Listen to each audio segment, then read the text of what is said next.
Okay, so I believe we are live. Hello, everybody out there in the virtual world. Thanks for following us today. My name is Michelle McHugh, and I am here at DaVero in Dry Creek Valley. We are doing a sustainable wine tasting today with three Dry Creek Valley winemakers. To my left here. Hello. Hello, I have Evan LaNouette from DaVero. I'm going to skip this lady for a moment and come back to her. I have Gio Martorana from Martorana Winery. And I have Brad Longton from Fritz Underground Winery. How you doing? And so then back to the middle here, we have a special guest today. We have Ann Petersen, who is the executive director of the Winegrowers of Dry Creek Valley. So she's sort of the mother hen to all of these crazy kids, and she's going to be helping us kind of unravel the conversation about sustainability and what's happening from the association level as well as at the Sonoma County level. So with that, let's get started, and I invite you all, of course, as usual, to chat in your questions on UStream and or Twitter, and I'll be feeding them to the guys here. So thank you, and let's get going. Sounds good. So, sustainable. What does sustainable mean when we're talking about, let's start with farming. And feel free, anybody, to jump in, because I know that each of your wineries has kind of a different approach to, let's call it good citizenship or whatever with regard to growing and winemaking, right? There are a number of different kinds of certifications, and you all bring something different to the table. So maybe we can start with, you can tell us a little about what DaVero's doing. I'd be happy to.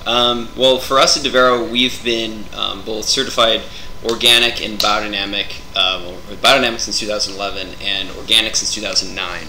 But we're actually going to be removing the organic and sticking exclusively with biodynamics going forward. Okay. For us, what that really means is about closed system farming and really listening, being good listeners to our farm. Not always necessarily about diagnosing everything correctly, but having that personal relationship with your property and with the identity of the farm, and in time for the intentions and the ideas of the person to be a part of the personality of the property, and vice versa. So we're going to come back to that in greater depth, because there's obviously a lot there to sort of unpack in terms of what you mean by like the personality of a property and whatnot. So you are certified organic. What's the actual certification? So we are certified by the California Certified Organic Farmers, and that's something you see on a lot of produce around here. We are certified with them since 2010. However, our last, quote, spray that was an herbicide was used back in 2004, and we have been going that route ever since. There was a reason why, and it was sort of, we saw some decline in vine health throughout our 30 acres of grapes in the area, and instead of sort of attacking them with certain things, I felt the best way for us and for our family and for our workers was to go about it through an organic way to do it, and now all of a sudden here we are.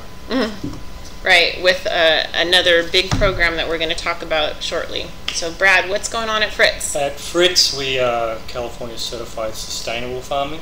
So our philosophy is we try to make the best fruit possible, grow the best fruit possible, which with allowing to us to kind of interact as one with the ecosystem around us. We have a 144 acre property with only 25 of those acres to grapes, so we have a lot of area that we still have to maintain and allow to grow as an ecosystem. We have our own lake, so we have to maintain that. So which is sustainable, so we can have the ecosystem around us grow at the same time as we're growing our grapes. So the program that you mentioned, California Certified Sustainable Wine Growing, Yes. That is now the program that has been adopted by Sonoma County, Okay. correct? As the goal to have the entire county certified by 2019. Is that our goal? 2020. Okay. So tell me kind of how you see that being different than biodynamic and organic. I know that biodynamic, there's a lot. Well, so with the program, you have them come in. They come into your facility once. Mm-hmm. They do an audit of your facility. They see what your program is, how many tractors are you using, how many workers are you using, all those kinds of things, and they grade you. And then they're wanting you to improve. So year over year, you're trying to improve, and then it becomes a self-auditing system where you try to better yourself and make improvements as time goes on every year to slowly make sure you're doing the right thing for the ecosystem in your area. Okay. And so how is the Winegrowers of Dry Creek Valley getting involved in this county-wide effort? So the County of Sonoma has made a pledge to become 100% sustainable by the year 2020, and our focus there is really on the grape growers. And so what we are doing in order to help the overall county at a local level here, we hold sustainability workshops every month, where anyone can come in and sit down and go through the sustainability binder. Oh, we have we have props. So The official binder. This little pocket handbook is the third edition of the workbook that actually a vineyard that wanted to become California Sustainable Certified, right? Yes. Would have to go through each of these.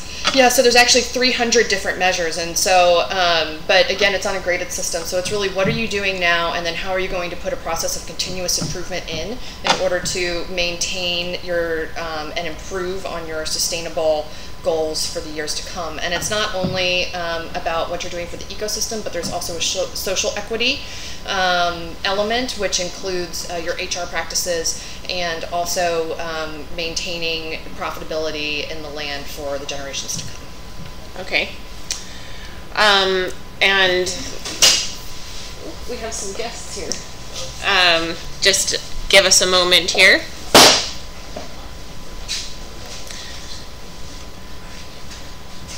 So each of these wines then is a sustainable wine. So for those of you out there who are concerned with making kind of not just eco-friendly purchases for your family, for your restaurant, whatever you're buying for, you're also talking about kind of on a greater level what's good for the whole ecosystem in terms of employees and the whole environment of the region where these wines are produced. So as soon as I get Evan back here, we're going to start pouring some wine, but I just wanted to alert you guys to the order that we're planning to taste first.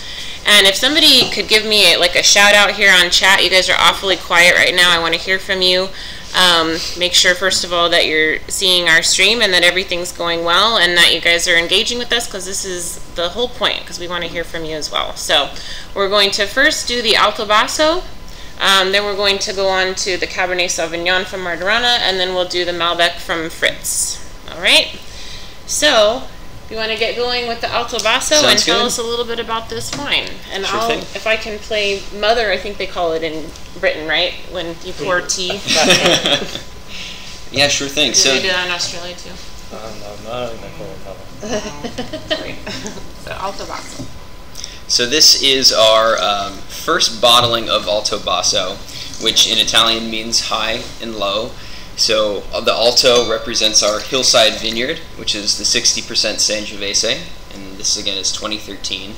And then the Basso, the down low, is the Barbera, which is coming from the vineyard just off of the tasting room here. And it was something that just kind of developed in the early part of this past year, just with having the finished wines and seeing them after the harvest.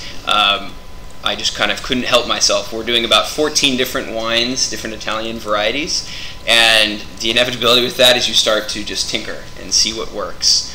So this is 100% from our estate property, and just a really lovely combination. The Sangiovese has some really nice round mouthfeel. It also brings forward a lot of the red fruit flavors. principally cherry and raspberry, and there's a little bit of spice that comes through mid-palate to finish, which is the Barbera. But one of the most striking or present features of the wine is its acidity. It has that great Barbera acid backbone, which in how I think about wine and about aging wine is an incredibly important component that doesn't always get the highlight in California, typically anyway. But Italian, your winery being Italian inspired, correct. That's a very important component to Italian wine. Yeah, for Italian wines, acidity is a premier point. And for how we like to make our wines, first everything is wild fermented and then aged only in neutral oak, and then the acid is that sort of final component. And those three things together make them very food-friendly wines. They're very food appropriate. The tannins from neutral oak aren't really getting in there to prevent it from being compatible with a lot of different kinds of food. And then again, that acid just helps clean the palate, and when you do have it in front of some food. Yeah, I can see this. This is very food friendly, and I can see it with anything from a pork or chicken marsala to even a steak. It really, has that diversity and it's not too overwhelming on the palate. So tell me about the farm here, because you're growing a lot more than just grapes here at DaVero. Yes, we actually started as a olive oil farm back in 1992 is when we were bringing in our olive trees direct from an 800-year-old grove in Tuscany. And that was the beginning for us. We actually added the wine in 2000, planting 3 acres of Sangiovese, which is part of this, and 3 acres of Sagrantino up on our main vineyard up on the hillside. But now, since we've been getting a little bit more, a little bit better at what we're doing, a little more mature at what we're doing, we're now growing vegetables. We've even added some hops and barley, and we're going to be doing an estate beer as well, but just for our own enjoyment. Well, it takes a lot of beer to make wine. Exactly, especially this time of year. So we're really doing a lot of things here. In addition, we do a lot of things with lavender and distilling lavender oils, infusing it into soaps and hydrosols and things like that. So we have our hands in many baskets, that's for sure. So did the desire to focus on Italian varieties come before or after the food focus? Because to me, those seem very related. Yeah, they're totally in step. Totally in step. I think in the very beginning, our owners are a husband and wife couple, Ridgely Evers and Colleen McGlynn. And Colleen is a retired chef by trade. She actually used to own and operate Samba Java in downtown Healdsburg, and before that was a chef at Stars in San Francisco. Okay. So food is very much a part of just the founder's identity. Right. On top of that, they both shared, Ridge and Colleen both shared an appreciation for Italian food and Italian culture, sort Excellent. of the lifestyle and relaxed nature of things. So they got into the olive oil initially because they weren't terribly interested in getting into wine at the very beginning. Wine wasn't even a part of the process and what they wanted the vision of the property to be. Were they just seduced by the romance of winemaking, or were they No, not necessarily. No. The way that they've told it to me is it had more to do with sort of falling in love for a particular grape called Sagrantino. We were some of the first people to actually bring that variety in and plant that here in California. And Sagrantino is a very unique variety. It's very tannic, and it's only from one part of Italy. And after they were first introduced to the variety by a friend of theirs, they sort of fell in love with it and decided that they had to bring it into the farm. So the Tuscan varieties for the olive trees and Sagrantino, which is from Umbria, just the next region east from Tuscany, they do share a certain regionality to them. And then from there, we've just been growing and sort of adding layers onto the sort of core beginning. So one of the questions that we're getting from our wine writers is kind of related to that. Does the land or the climate tell you what varieties to plant? Or, I guess, also a passion for a particular variety, and then maybe you just look for the right place to plant it? Eventually it'll tell you, right?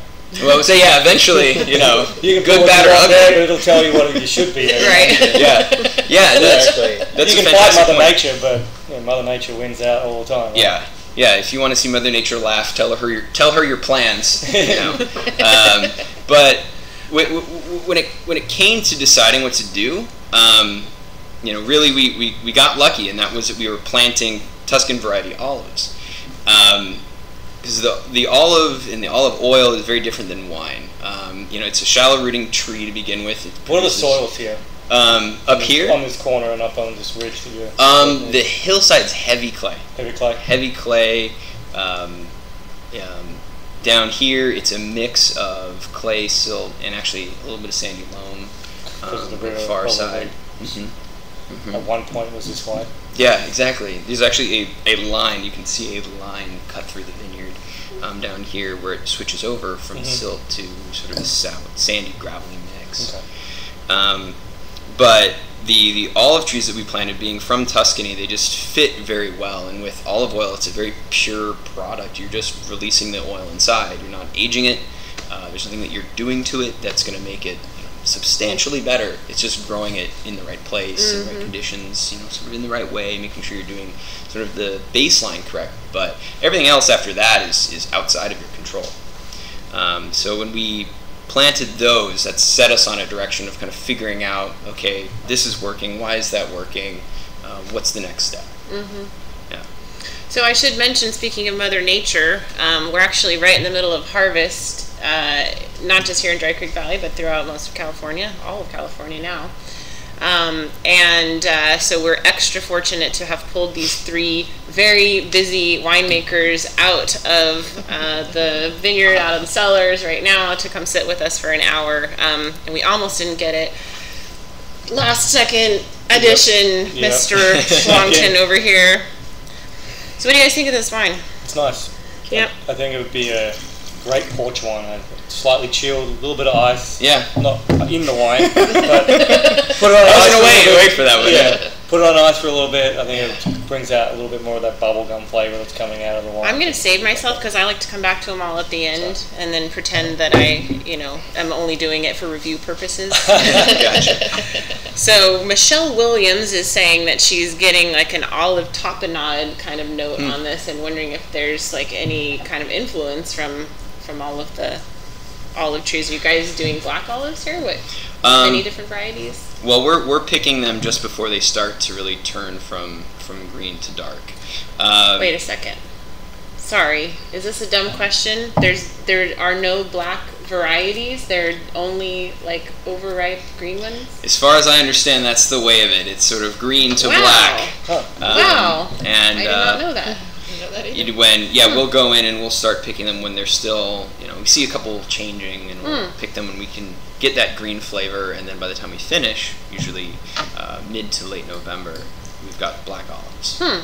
I want an olive expert here right now because I now have many questions. I would say that would be more Gio than me. Somebody needs to start eating these green olives, and then please tell me what happens. Rule number 1: don't ever eat a green olive off a tree.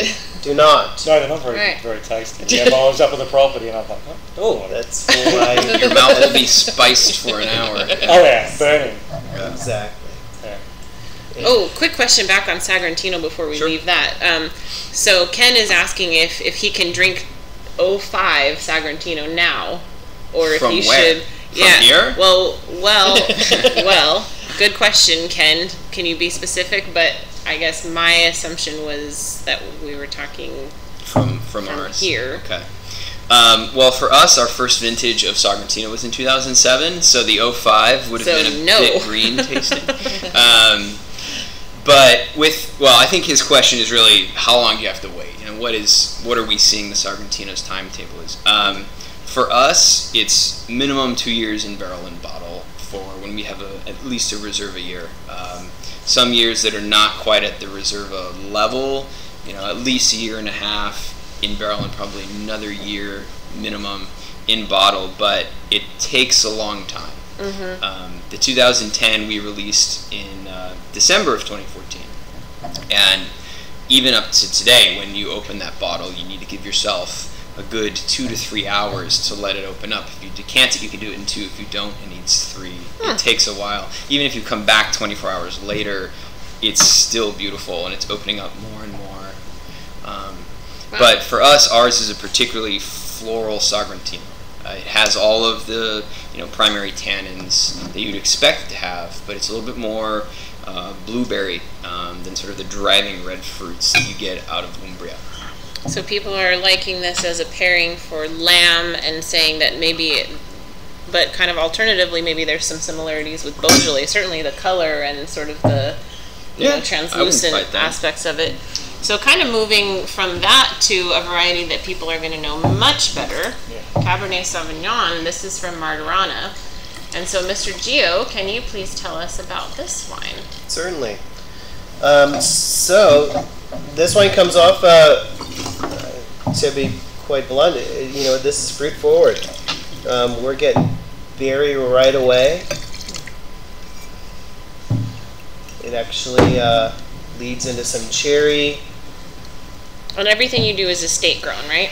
Exactly. This is from our estate block, CCUF certified fruit. I do not certify the wine, by the way, because that's another thing I have to deal with. That gets into the production side, less right? paperwork. Yes. But in the wine, so you're getting cherry into the, and then what comes out right away is some spice. I'm smelling nutmeg,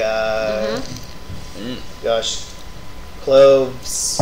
So at the winery, Yes. remind me, do I recall that you have a living roof?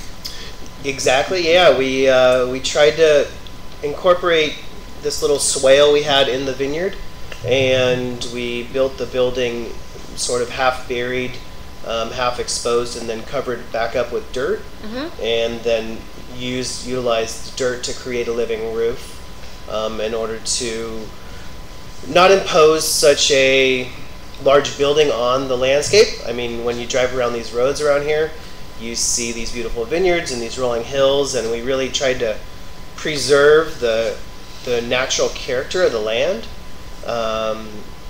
and not really throw out this big eyesore. Does it also help with your cooling and heating? I wish it would help a little better, to be honest. We're still struggling with that.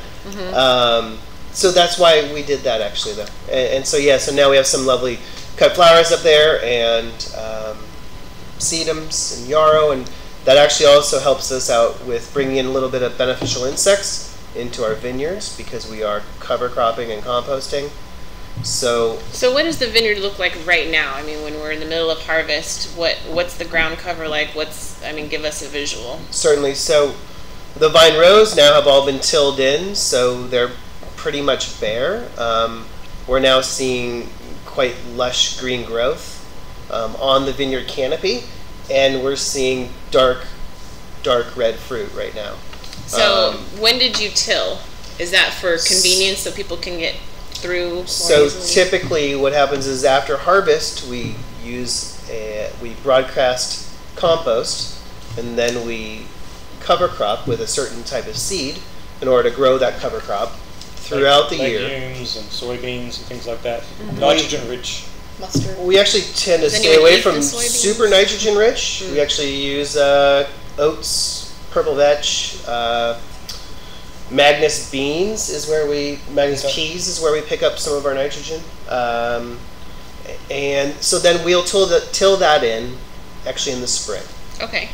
And so then So you want all those things to be down in the soil. right, and so during that's the our growing season. slow release Okay. of nutrients. That's how we're achieving that, is because that compost was put in, then the cover crop takes that compost, grows into a large crop in the center of the rows, attracts beneficial insects, and then we're slowly disking, and then we disc that in, and then that slowly breaks down to give us this long burn of nutrients that we need. And so this is all instead of, putting whatever chemical This is all treatments you instead of need just into the using soil and spraying a soluble crops and- nitrogen yeah. source. And there's nothing wrong with one or the other. This is just the one that we choose to do. Right. Okay. Now, did everybody cover crop this year with the drought? I know there was a lot of talk in terms of what would be the most sustainable with the drought in California, with the water neediness of cover crops versus this, tilling them back in. We did cover crop. It didn't start growing until our spring rains, but we did seed it. That's true. I'm like, is it going to grow? And of course, it started to grow in spring when we got those late spring rains, but we still disked it in. It's important to continue to try to keep everything balanced. I think this definitely was one of the shorter cover crops ever grown. Yeah.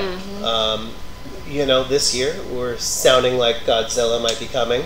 So Yeah. we might be growing the biggest cover crop ever, which should be 5 to 6 feet tall. Exactly. And I've seen those days, Yeah, and they have hopefully been. those will come back. Yeah. So if you could maybe just kind of recap that for everybody out there that might not be as up on the El Nino phenomenon as the rest of us. Around here, Yes. yeah. We're talking Yes. about the Godzilla El Nino, and actually, if we want to get really funny, we can talk about the Godzilla versus the blob. Yeah.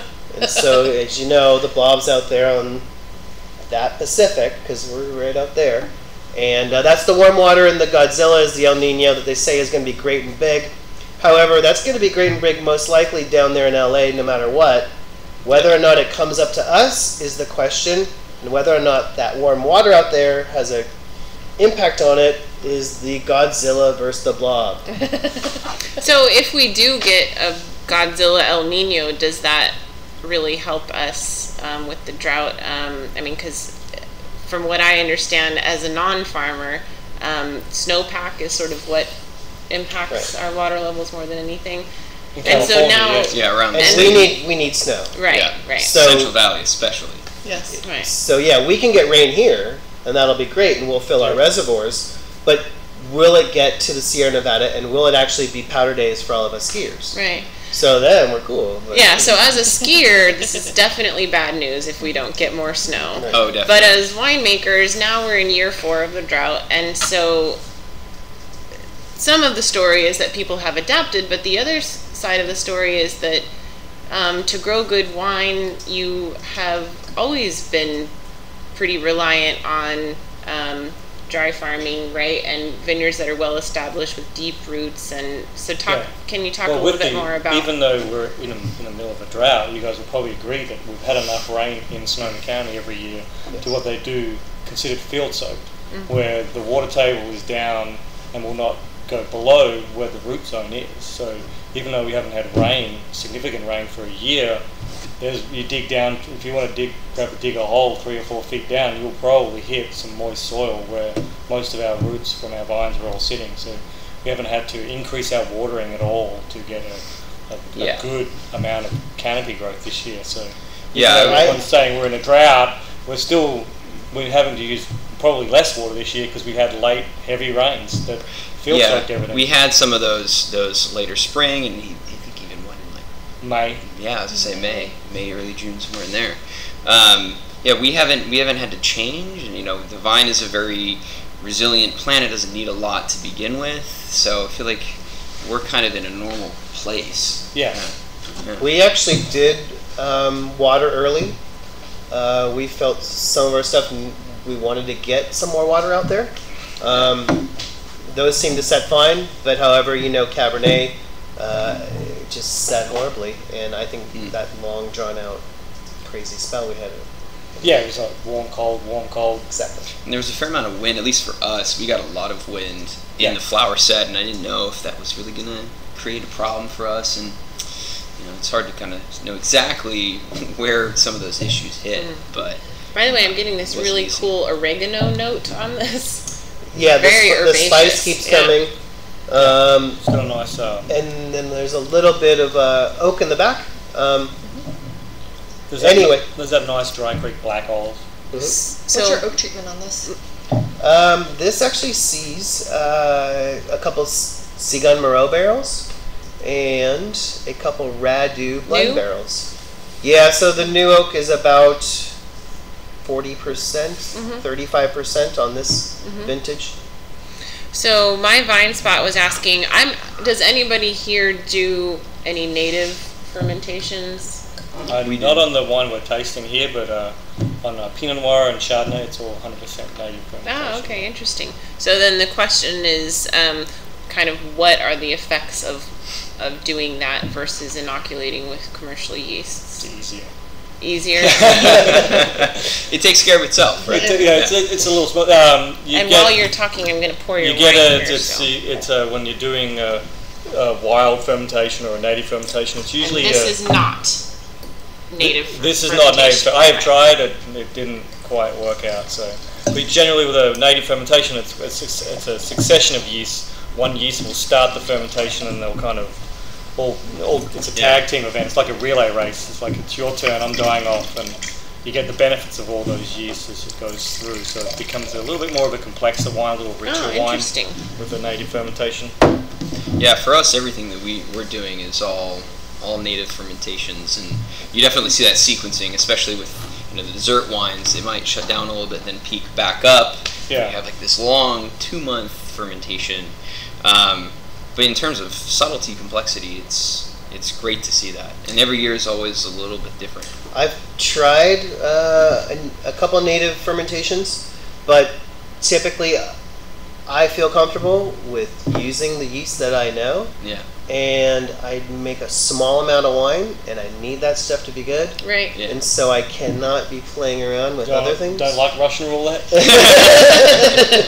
Let's just see where the plane goes, right? And so whether or not you're using commercial or wild yeast, that doesn't impact kind of this broader sustainability conversation that we're having. That doesn't figure into any of these certifications, right? No, it doesn't. No. Yeah, that's a whole other conversation when you start talking about native wines, right? Native fermentations. Okay. So quick question back on the water issue. How important is the creek in Dry Creek, since we're here in Dry Creek Valley, as it relates to water? We're very lucky to be living under Lake Sonoma. I mean, if we were one valley over, it would not be good. And if we were down several miles down that way, we wouldn't be as happy. I mean, where the three of us let's paint a visual picture there for people where Dry Creek Valley is in Sonoma. No, it's okay. So I don't know what. So Sonoma County, big county. So Sonoma's like this, northwest and so corner, right? Exactly, we're up here, and so Dry Creek is on this side. Alexander Valley runs to the east, and then Russian River down below here. Now we are below Lake Sonoma. Lake Sonoma is blessed with a lot of water. Yeah. Yes. You go one valley over to our east, Lake Mendocino has huge issues in water. And then down to the south of us, they are basically downstream of both of us, our valleys, and they run into problems because there's not enough water by the time it gets to them. And so we are very fortunate to be, I believe, in Dry Creek Valley. Yes, absolutely. I'll let you. Yeah, and I would say, talking to growers in the valley who have been here for years and years, is a reason it's called Dry Creek. It actually did used to go dry, and that was a natural part of the environment. But when Lake Sonoma was dammed to create a reservoir, Dry Creek is now actually managed. So there is water flow in Dry Creek all year. And speaking of sustainability, many of our wineries have actually just participated in a project, I think you did too, in the Dry Creek Fish Habitat Restoration Project. So when they did put in the dam, they took out a lot of the natural habitats that existed in the creek for the steelhead and coho salmon. And so what they've done over the last couple years is they've been participating with our wineries and going into their properties and putting in knock down trees and boulders and creating these natural hiding spots for the fish who are spawning, so they have some protection in the creek. So that's another way that we've increased our sustainability rating here in this region and really created these protected environments for the natural fish here. Not only did we do that, but Martorana, sorry to toot the horn, but we were the first winery and vineyard to be recognized by the Fish and Wildlife Agencies Association as their Private Land Stewardship Award. So back in October, I was thrown out to St. Louis and received this award for the work that we've been doing on this fish restoration work. And that's all about getting water in the creek, and actually trying to help preserve what's going on around there. But the creek water isn't used at all for irrigating the vineyards or anything like that. It's really a protected creek that is its own habitat through the valley. Yeah. And you're not on the creek, right? You have your own. We have our own creek. Yeah, we have our own creek. We have our own spring. We have a spring. Everything. Actually, we have 2 springs on the property. One feeds a lake that was dammed up when the property was started in 1975. And then we have another spring on the southern end of the property that feeds the winery. So we collect about 5 gallons of water a minute, and that's what we survive off at the winery. So. And so you talked about Lake Fritz. Lake Fritz, exactly, yeah. So Lake Fritz is always spilling over down into Dutcher Creek, which then finds its way to Dry Creek. So. Okay, so you've got a pretty special property, so can you kind of give us like a run through of the vineyards, and then let's get into the winery too, because you're doing some neat stuff. The way I like to describe the property out there is you come off of a Dry Creek Road, you head north towards Cloverdale on Dutch Creek Road, around near where Farcarano is. Most people know where that is. So then you drive through, you kind of cut through the almost on the mountainside, and you pop out into its own little, into another little small valley, which I like to call a fishbowl. When I'm standing at Fritz, It's a beautiful spot. I always feel like I'm in a fishbowl. I look around, and you're surrounded by mountains, and then on the valley floor there we have all of our vineyards, which is Zinfandel, Sauvignon Blanc, the Malbec, which we're trying now, little Cabernet. So this is all valley floor. This is all valley floor. There's a slight little bit of the Cabernet on the hillside, but most of the hillside's too rugged to even walk.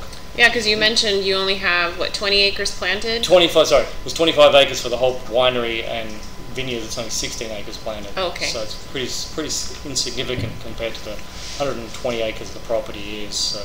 And so you've got a redwood grove. We have a redwood grove up top where our spring water comes from, and then that spring water is fed down to holding tanks, which feeds the winery, which is all underground, very similar to yours, where it was built underground and buried. It's almost like a hobbit hole.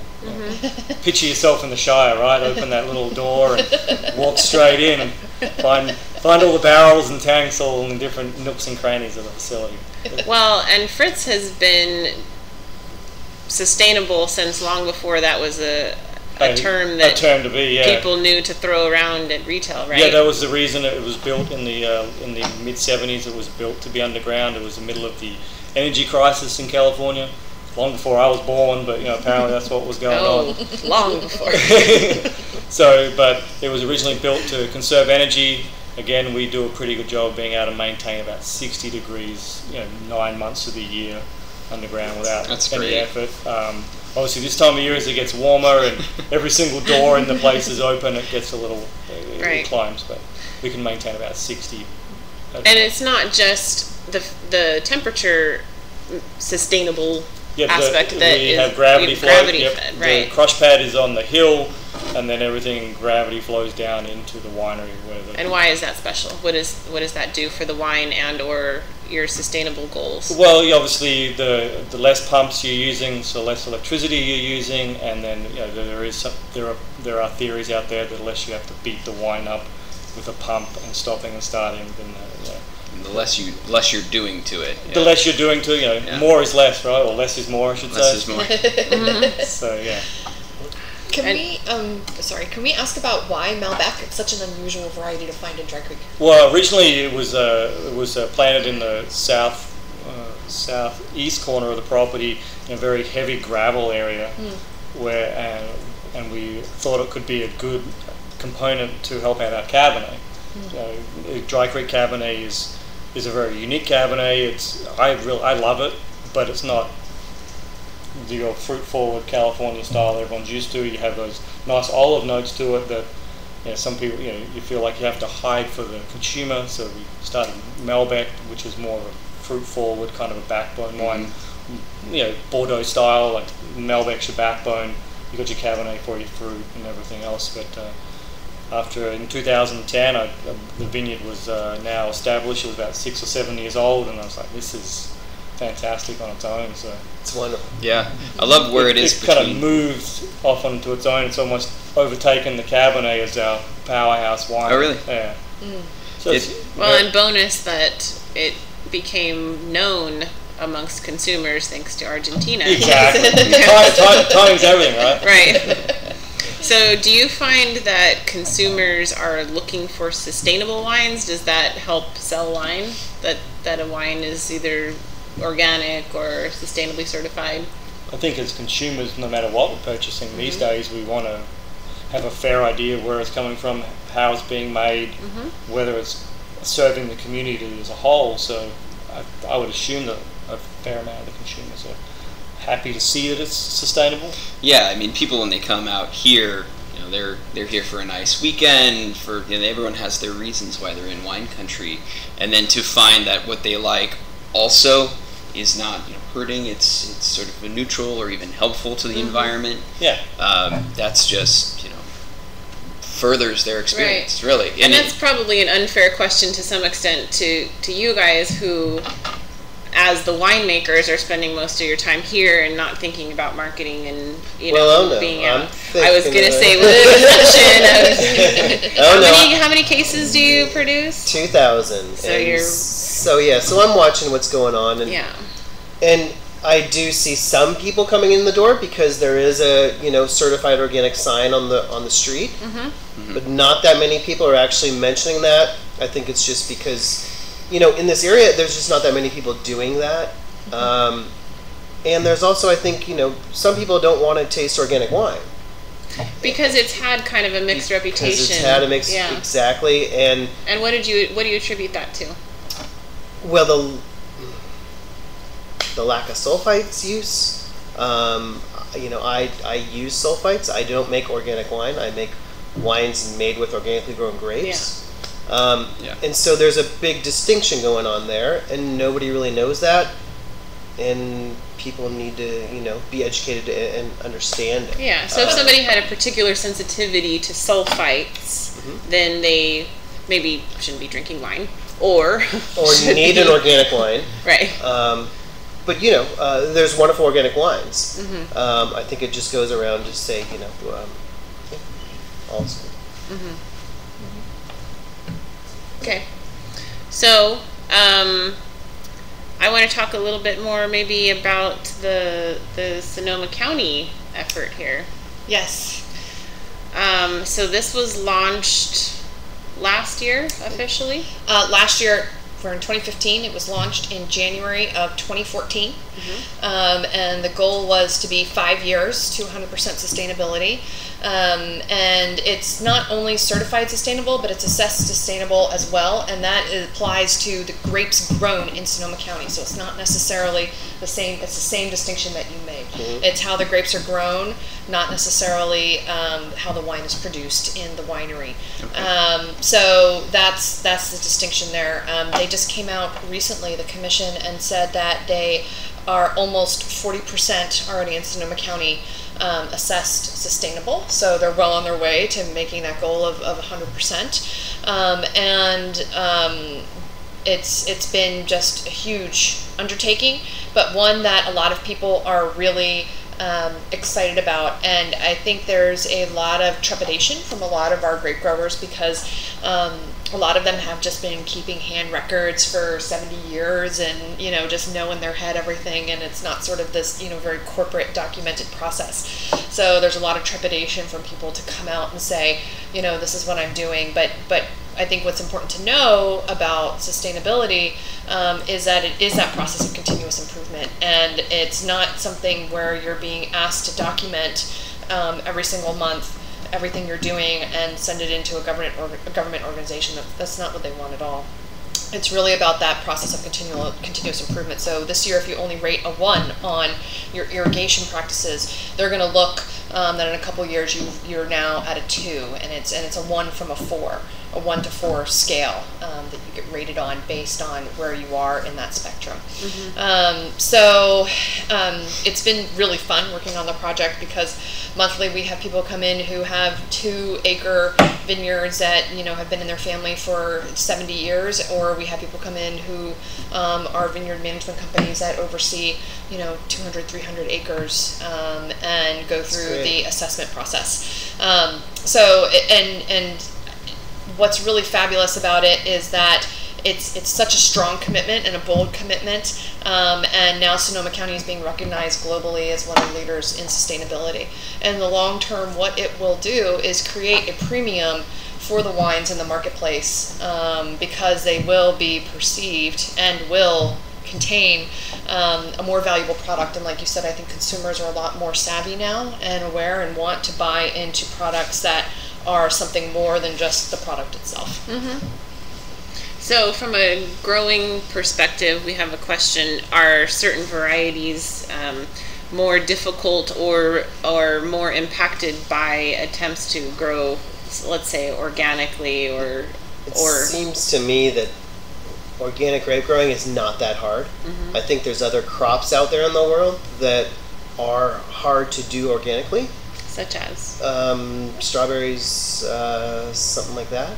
I think grapes, we can definitely do it organically. But if there was varietals that are more susceptible to it, it'd probably be the thin-skinned varietals. Yeah, of course. Heavier bunched varietals. Your Cabernet is a very loose cluster, so it's when you're doing stuff organically, and as a winemaker, a lot of the things you're worried about, your botrytis, your rots, your mildew, all those things happen in an environment where the water can get trapped within the cluster. So when you have loose clusters like Cabernet and Cabernet Malbec, for instance, all those kind of, and they're thicker skinned, they're less likely to get those kind of botrytises and rots. Whereas your Chardonnays, your Sauvignon Blancs, things that become football-sized clusters and Zinfandel tight clusters, they're a little bit more susceptible to those kinds of things, but you have to work around it. You have an open canopy, you leaf a little bit more, you make sure that there's a lot of airflow, so it's just this year there's a million different practices you can do to prevent those. This year we even used some new, it was a test product, and it was actually put into a kelp form, because kelp actually sprayed on vineyards actually helps grapes. And actually it was a micro, basically a botrytis eating little bug that was put into kelp. And so we don't have a full name of that, but if you guys want to figure it out, we can do more research on this. But it seemed to work actually, but we had that really intense heat that kind of stopped everything anyway. So there are things that we do when they're for certain varietals. Yeah. Well, this year we've had a high dew point, so a high mildew stress level, I guess you could call it. Whereas, and we have not, at the winery, haven't seen an issue with that. We saw a small amount of mildew coming on, but we had our crew come through, leafed a little bit heavier, so we get a more airflow, a little bit more thinning, and we're fine. We didn't have to do any kind of spraying or anything. Looking around and listening to what the problems might be. Pay attention to what Mother Nature's doing for you right now, and what you think it's going to do for you in the next 2 or 3 weeks, because as a grower you've got to think 2 or 3 weeks out. So Maggie wants you to elaborate on when you say organic grapes are not hard to grow. What do you mean by that? No harder than conventionally grown, or exactly, because some people might say, oh, I don't want to grow this crop organically because I have to do so much more. It's probably the certification process that's the hardest part not necessarily. No. I mean, there's more things we have to do, but I'm just saying, you can do it. Yeah. Well, to be a small winery and to be kind of, a family. This is definitely part of what I want to do. Yeah. Part of what my family wanted to do. We made a conscious decision to do this. We've got 2 creeks going around our properties. I wanted the fish, and I wanted everything downstream to be affected positively from what we were doing. And so Amy is asking what sounds like maybe a simple question, but so what at kind of a broad level are the benefits of being a sustainable winery? And let's use sustainable as kind of the broad term. Sleeping easier at night. Because? Oh yeah, like I said, we're a community, right? We live in a community. We want it to be. We want our kids to have a bright future. We want their kids to have a bright future. So do everything you can now to the people touching those vines. Yeah, exactly. Our the workers. Yeah. That's the biggest. I think also one of the big things is that in Sonoma County, for sure, everybody here is a farmer first. And so whether you're farming grapes or you're farming pears like they were here 40 years ago, it's about preserving that land for the next generation and what's going to be the best use for that land. Yeah, a lot of prunes. So yeah, we're only here for a while. Someone else gets it later, so let's make sure it's functional. Yeah, and we all, you point out a great fact. We all live off of the soil, and if you damage your system, you're going to see that. You're not going to have a good crop. And I think with wine, everyone's very. They're slowing down. They're taking their time. They're smelling it. They're really looking for subtleties. And with other crops, it's less so. So wine's this great. I don't do that with my Brussels sprouts. Yeah, exactly. I just eat them. But the subtle changes are probably still there. Mm-hmm. But with wine, we really focus on that. So it allows people to sort of walk through a gateway of it all kind of matters. Yeah. So you've already consumed yours, but I wanted you to talk a little bit about this wine specifically. So I'm going to pour you another pour here. The being on camera, it's been a long harvest, end of the day. Oh yeah. So this is the Malbec. So it's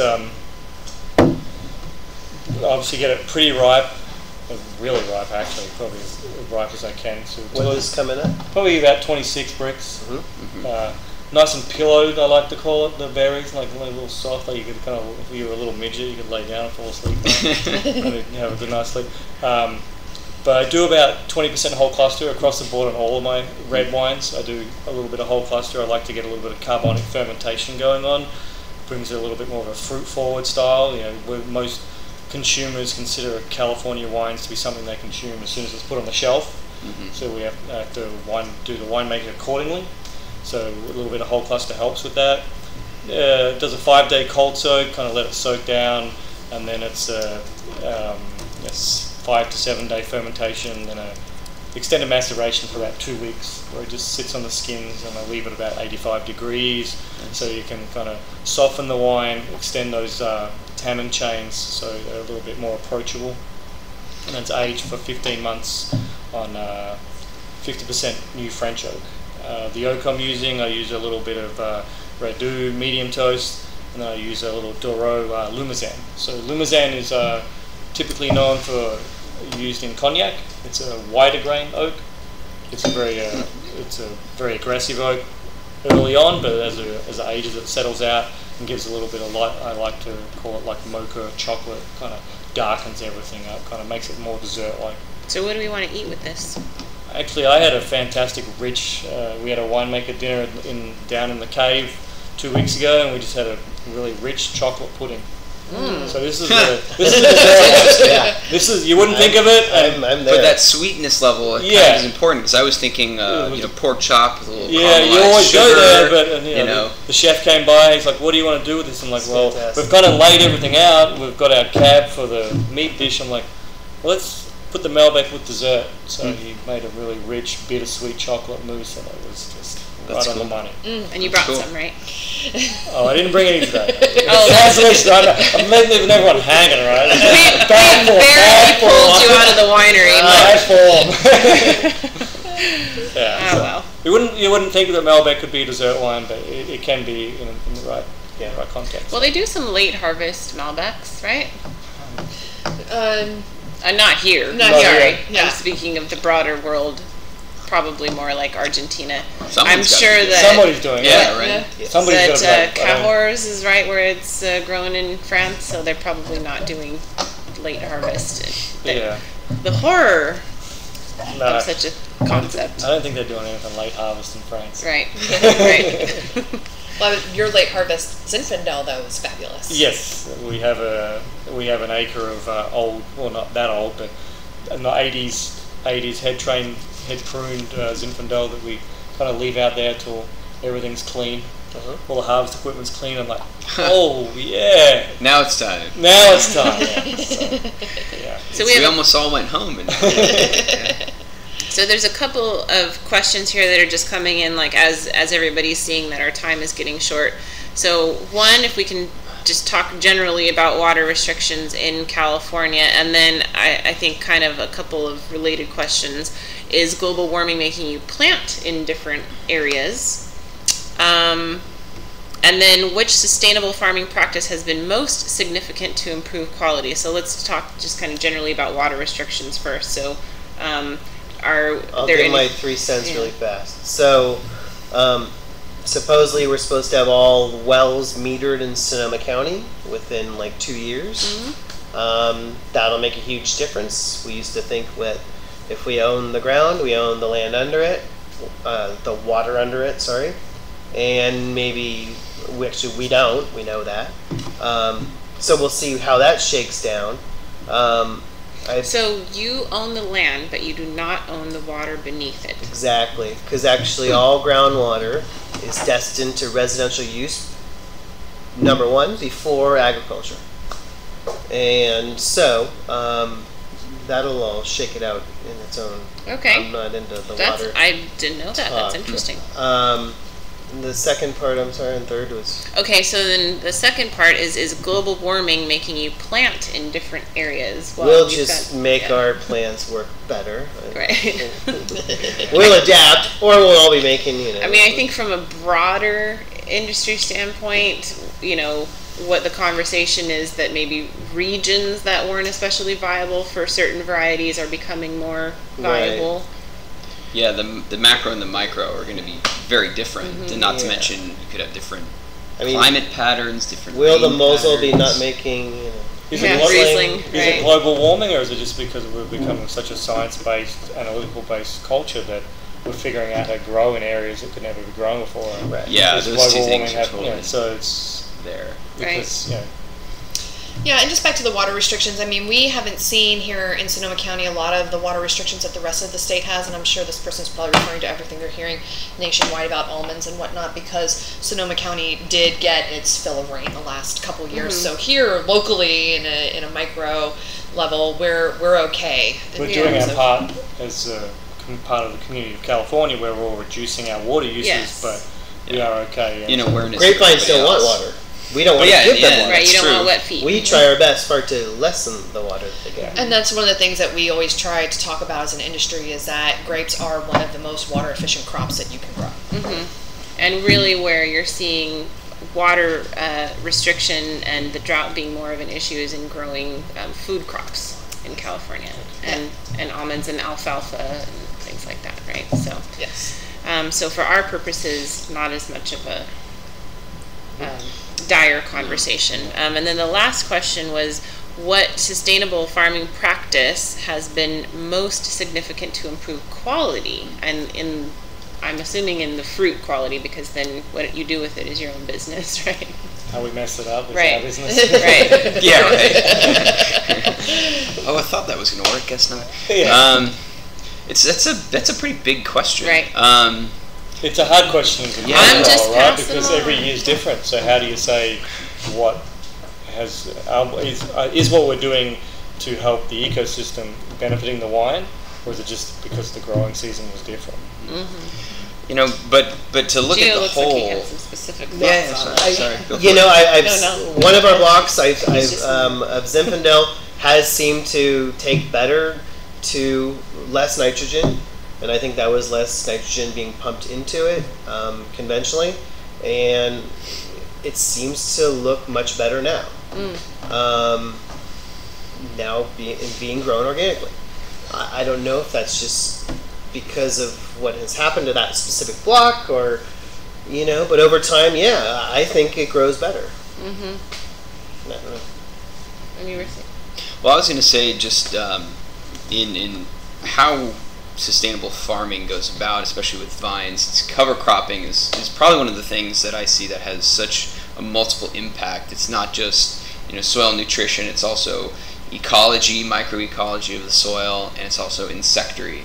So I would say that was the first thing that came to mind for me. What really provides a multifaceted benefit. So all those weeds, Yeah, those are they're all good good too. things, right? Are good. So when you drive by can be good. immaculate, clean, manicured vineyards, then I think, what are they doing? But Right. actually, What no, are I they shouldn't say that.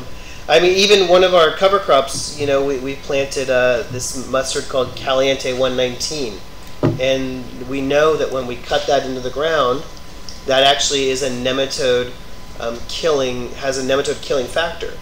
And because a lot of our vineyard blocks had high nematode counts, and we knew that actually using that one would actually cut in and lower their numbers, which in turn makes the vines be back into a better harmony with the balance of the health. So, well, if you can believe it, we have spent our hour, and I think we need to let especially our folks back on the East Coast go, because it's 9 o'clock there and it's time for them to just drink wine instead of sit here and listen to us. So thank you so much for joining us, everybody, and we're going to get to work on the rest of these wines, and we will see you next time. Bye-bye. Thank you Bye. very much. Thanks.